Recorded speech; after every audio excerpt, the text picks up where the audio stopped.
Welcome back. Today we're going to be covering entrepreneur mindset versus employee mindset here on Get Your Notebook. Just a quick PSA for everybody. Remember, you want a big notebook so you get big results. You have a lot of room to take lots of notes so you got lots of knowledge, alright? If you have a little notebook, you're not going to have a lot of knowledge. You're not going to have a lot of results, alright? So today's lesson is called entrepreneur mindset versus employee mindset.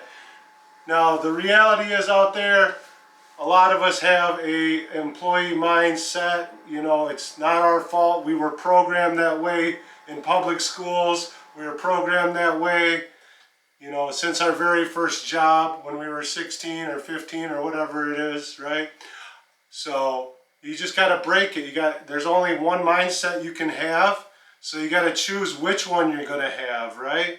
So let's start with the entrepreneur mindset, where we all want to be, and kind of look at the comparisons as we go along with the employee mindset, right? It's very simplistic stuff.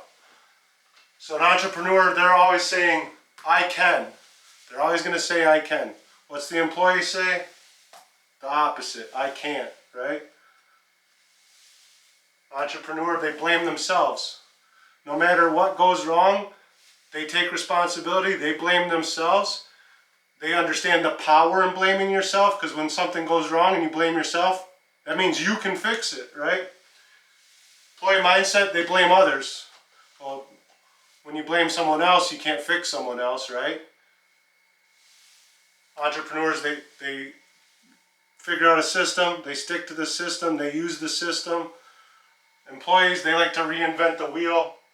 They got a lot of good ideas, right? Good ideas, right? They reinvent the wheel. Entrepreneurs deposit money more often, or an employee is withdrawing money more often, you know, living hand to mouth or living month to month, paycheck to paycheck, versus constantly depositing money. Entrepreneurs they're goal oriented, they have goals. Employees, they're pretty aimless, right? Speaking from experience, before I joined sales, I didn't really have gigantic goals. I didn't really have any goals except for paying rent or something like that.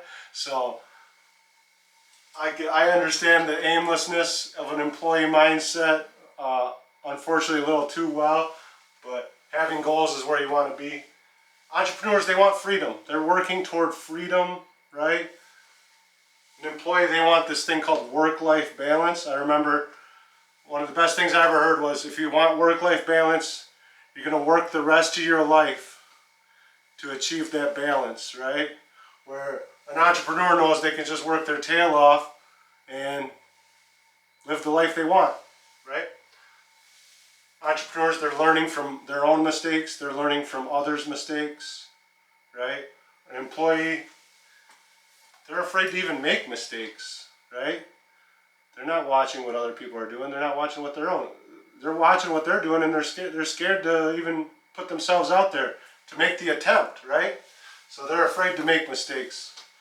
Mistakes are okay. That's how you learn, right? It's kind of it's a shift. It's a dynamic shift. That's what this entrepreneur versus employee mindset is, right? Mistake, we've all been taught, mistakes bad. Don't make mistakes. It's not true.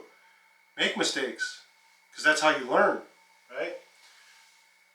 Don't be reckless, that's not what I'm saying, but they want self-security. That's what an entrepreneur understands. They understand, like, you know, maybe this, whatever I'm doing right now, hey, this could disappear tomorrow, but I have knowledge, I have the ability to start over or do it again and again and again. It doesn't really matter, right? That's self-security. Employees, they want job security. They want to make sure that paycheck's there. They got their bills, right? You gotta.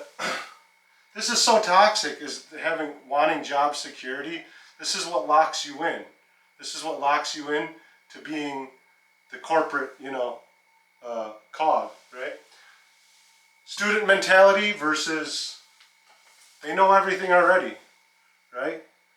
The employee, they're not really going to be out there with their notebook getting super excited about the opportunity and what do I got to do? How do I got to learn? You know, you might see some up and comers, but most of them just know everything already. You can't tell them blank, right? So we're an entrepreneur, you know, multi-millionaires. I've seen people making millions of dollars still with their notebook out. They still want to learn. They're still hungry. They're still hungry for knowledge, right?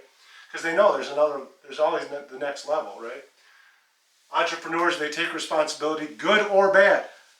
Good or bad, they're taking the responsibility. We're an employee, they're going to take responsibility only for when things are great. When things go perfectly right, then they're going to take responsibility, right? Internal motivation versus external motivation. I think I've talked about that quite a bit, but you can't change, if you're new to the channel, you can't change externals. If it's raining out, you can't change the rain, right? If you're in a certain area, you can't change whatever income or demographic or whatever, how the roads are set up in that area. You can't change these externals. You can't change other people. You can't change these things. You can change your perception. You can change your own pace. You can change your own persistence. The internals are all you can control, right? That's the secret weapon. Entrepreneurs are flexible, they're adaptable, their schedule, you know, they'll stay till midnight if they have to. They'll do whatever it takes. An employee, they're rigid. 6 o'clock, it's 6 o'clock, I gotta go home. It's 6 o'clock, I gotta go, right? So they're very rigid, they're very stagnant, they're not going anywhere, they're not going to stay and work harder and stay longer just to make sure the job's finished. The bell rings, they're out the door, right? Versus entrepreneur, we'll get to it, but they stay till, you know, the job's done. Willing to fail, we already covered this a little bit, but willing to fail versus afraid to fail, right? They make sacrifices. An entrepreneur is willing to make sacrifices, whatever that might be. Time away from home, time away from their hobbies, right? Money, whatever. Status, right? Oh, this guy, you know, he always works. He skips holidays, blah, blah, blah. He's always working. You know, there's sacrifices being made to build gigantic enterprises out there. An employee feels owed, right? They work only 5 days a week. They work only 40 hours a week. They're entitled to have weekends off. They're entitled to their holidays. They deserve this, that, the other thing. They're owed all that because they worked 40 hours for 70 years, right? So they're owed their weekends. They're owed 2 days off every single week, right? Fixes problems themselves versus waiting for others to fix the problem for them, right? Do you see like a pattern here developing, right? An entrepreneur's taking ownership, right? Where an employee's just kind of drifting along, right? Waiting for everything else to kind of figure itself out. They focus on results. The entrepreneur is focusing on results. The employee's focusing on the clock, waiting for 6 o'clock to roll around, waiting for 5 p.m. to roll around, right? They're focused on their time, their 40 hours. 40 hours, I'm done, right?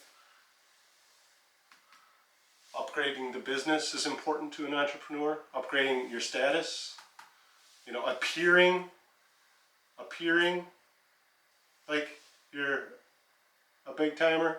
That's important to the employee, right? Goes the extra mile, right? There's no traffic jams on the extra mile, they used to tell me, right? Works the exact shift. They work the exact shift and that's it. That's what the employee is always, right? You can count on them. You can count on them for those 8 hours, right? So living below the means, right? Because they're upgrading the business. They're spending the money on what's important, how to get to the next level, how to 10 times the business, how to 100 times the outcome, right? So they don't care about like all living large and having a gym and a pool and living in that super nice apartment building. And they're thinking about like, I'm gonna buy the apartment building, right? So I can't. I'm gonna live in this little shack for now because I'm not wasting whatever X amount of dollars on having the high life at this premier apartment building. Whereas the employee's always living above their means. They're trying to, you know, ball out on the weekend or whatever the hell it is. Harsh to themselves, kind to others, that's a Buddhist thing, right? Versus vice versa, right? Harsh to others, kind to themselves. It's pretty obvious what the differences are here, right? They're planning for their dreams. They're dreaming of their plans, right? Do they write them down? They write them down. They got big goals. They got a vision. They see themselves as more. They're just here. They're daydreaming. They're usually not even working that hard. They're just, you know, pretending to sweep the floor and daydreaming. So I say pretending to sweep the floor. I saw a guy, took him like 40 minutes to sweep up one area once. So he knew what he was doing. So he got paid by the hour. So sees the opportunity, right? Sees the problem. Guess what? I hire people for a living, all right? I train people to do sales for a living. I train people to do direct marketing for a living. I can hire anyone to show me the problem. It's the rare person that can see the opportunity and show me, hey, this is how we can solve this, right? That's the next leader. That's the next manager. That's the next big thing, all right? That's huge. Anyone can see the problem, all right? And I say that, somebody told me once, I don't know how accurate these numbers are anymore, but something like 7% of Americans own 100% of the businesses. So that means the other 93% are unemployed or underemployed or employees right now. So, and like I said, anyone can see the problem. But the beauty of this is you can start here and then see the problem with seeing the problem all the time and start seeing the opportunity. That's what this is all about. That's why you should have your notebook out right now, because that's what I did 12 years ago, 13 years ago. I took notes on this. These notes are so old. These notes are like from at least 12 years ago, 11 years ago. So, and I still teach them to this day, and I still promote people with this kind of information. So it works. It works. Proactive versus reactive, right? Proactive is they already have all their things go wrong. We know that. That's the universe. We covered that in another video. They got backup plans on backup plans. They got shells around shells to protect their outcomes. Reactive is, oh, they get caught with their pants down, right? So they're flailing. They're flailing. They don't know what to do. They don't know what to do. Does whatever it takes versus does whatever is asked. Right? Makes sense? They're seeking growth. The entrepreneur seeks growth. They take risks. All right? Calculated risk, not reckless risks, but they do take risks. And it doesn't always work out. They fail more than they succeed, right? Michael Jordan said he missed more shots than he ever made, right? But nobody ever remembers all the shots he missed. They remember him for being one of the best of all time, right? For all the shots he did make. So they take risk and they seek growth.